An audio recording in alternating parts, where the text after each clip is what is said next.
திரு சரவணன், இப்போ மக்கள் சந்திப்பு அதே போல ரோட் ஷோ இதன் மூலமாகவெல்லாம் ஒரு கடும் நெருக்கடியை கொடுக்கலாம் அப்படிங்கிற ஒரு திட்டத்தில் திமுக செயலாற்றுகிறதா? இன்னொரு பக்கம் ஒரு வலுவான கூட்டணி அமைக்க வேண்டும் என்று அந்த தரப்புல இருந்து முனைப்புகள்லாம் எடுக்கப்படுறது நம்ம பார்க்கிறோம். இல்லை, இப்போ நீங்கள் ஒரு அரசியல் விவாதத்துக்கு கூப்பிட்டுருக்கீங்க. அவர் வெறும் ஆன்மீக விவாதமாக இதை மாற்ற முயற்சி செய்கிறார். ஆன்மீகத்து மேலே பாஜகவிற்கு நம்பிக்கை இருக்கிறது, இல்லை காதல் இருக்கிறது அப்படின்னா பிரச்சனை இல்லை. அந்த ஆன்மீகத்தை அவர்கள் அரசியலுக்கு பயன்படுத்துகிறார்களே என்பது தான் இங்கே மிகப்பெரிய பிரச்சனையாக இருக்கிறது. திருப்பரங்குன்றத்தில் இப்படி தான் ஒரு பெரிய இஷ்யூவை கிளப்ப முயற்சி செய்தார்கள். 100 வருஷமாக எல்லாம் ஒன்றா தான் இருக்காங்க. அங்கே இருக்கக்கூடிய இந்துக்களும் முருக பக்தர்களும் இஸ்லாமியர்களும் எல்லாரும் ஒன்றா தான் இருந்துட்டு வராங்க.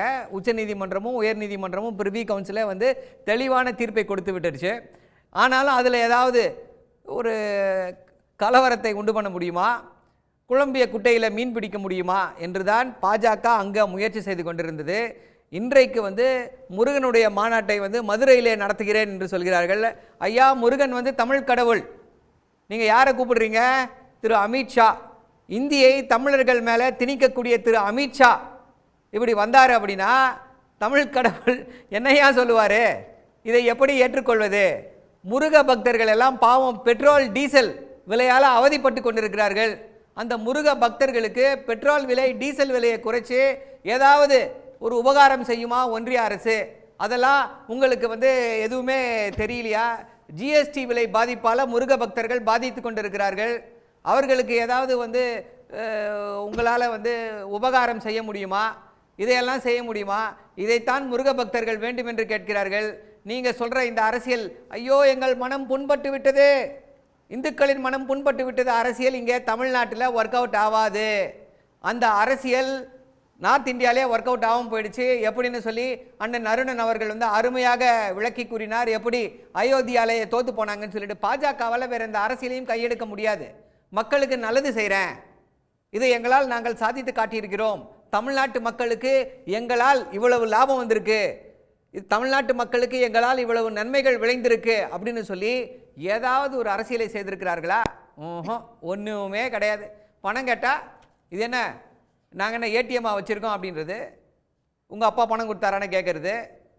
இப்படி தமிழ்நாட்டு மக்களை ஏமாற்றுவது, வஞ்சிப்பது என்பதை மட்டுமே செய்து கொண்டிருக்கக்கூடிய இவர்கள் என்ன இந்த பாவத்திற்கெல்லாம் பிராயச்சித்தமாக முருகன் மாநாடு நடத்துகிறார்களா? எந்த அடிப்படையில் இந்த மாநாட்டை நடத்துகிறார்கள்? ஐயா, முக்கியமான கோரிக்கை என்ன?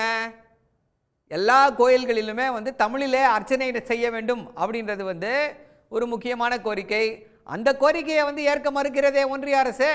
பண்ணக்கூடாது என்று சொல்கிறார்களே. பாஜகவில் இருக்கக்கூடியவர்கள் எல்லா கோயிலையும் தமிழிலே அர்ச்சனை செய்யக்கூடாது.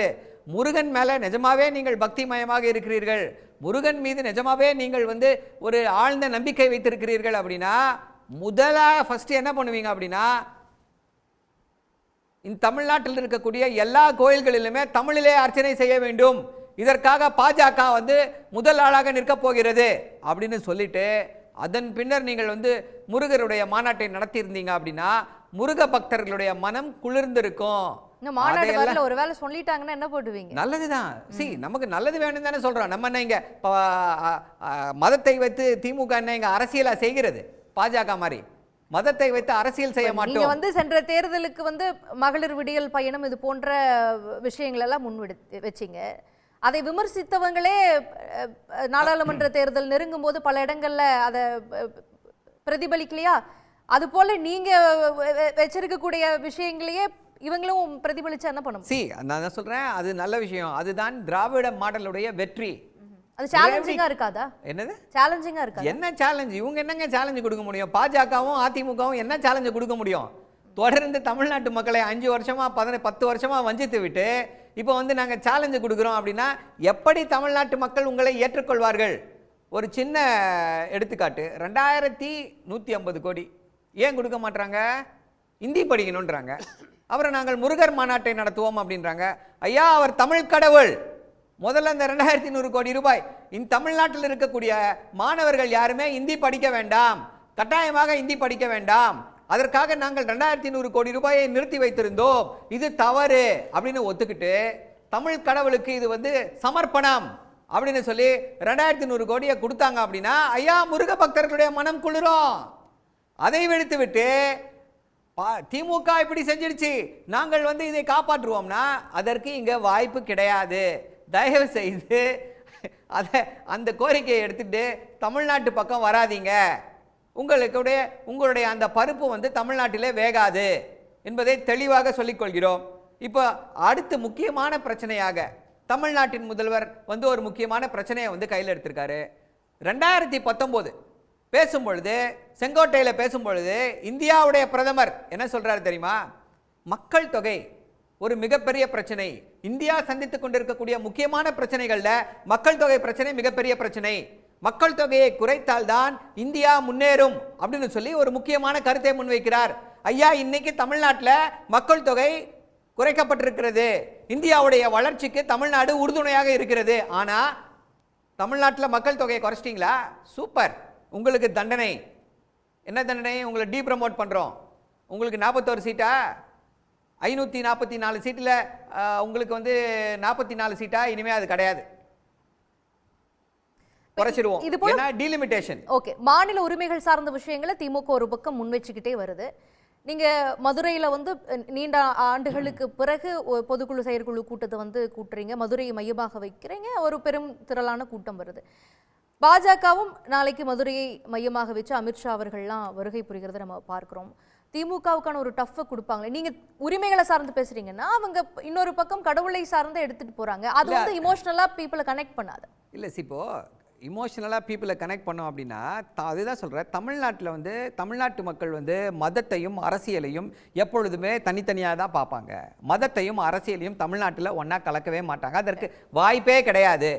ஏன் அப்படின்னா இது ஒரு புறம் இருக்கட்டும், சேர்க்க மாட்டார்கள் அப்படின்னா. ஆனாலும் தமிழ்நாடு அரசு என்ன செய்திருக்கிறது? 3000வது கோயிலுக்கு வந்து நேற்று குடமுழுக்கு நடத்தி முடிக்கப்பட்டிருக்கிறது. சிறப்பான முறையில் தமிழ்நாட்டில் இருக்கக்கூடிய கோயில்கள் எல்லாமே வந்து பராமரிக்கப்பட்டு கொண்டு வருகிறது. அதாவது தமிழ்நாட்டுடைய அறநிலையத்துறை, இந்து அறநிலையத்துறைக்கு வெளியிலே இருக்கக்கூடிய கோயில்கள் எப்படி இயங்கி கொண்டிருக்கிறது, அந்த தமிழ்நாடு அறநிலையத்துறை நிர்வகிக்கக்கூடிய கோயில்கள் எப்படி இயங்கி கொண்டிருக்கிறது என்பது எல்லாருக்குமே எடுத்துக்காட்டு. சிறந்த எடுத்துக்காட்டு சிதம்பரம் கோயில். அதில் வந்து எப்படி பல லட்சக்கணக்கான பணம் எப்படி போனது அப்படின்றது யாருக்குமே தெரியல. யாருடைய கட்டுப்பாட்டுக்கும் நாங்கள் வரமாட்டோம் அப்படின்னு சொல்லி அவர்கள் இயங்கி கொண்டிருக்கிறார்கள்.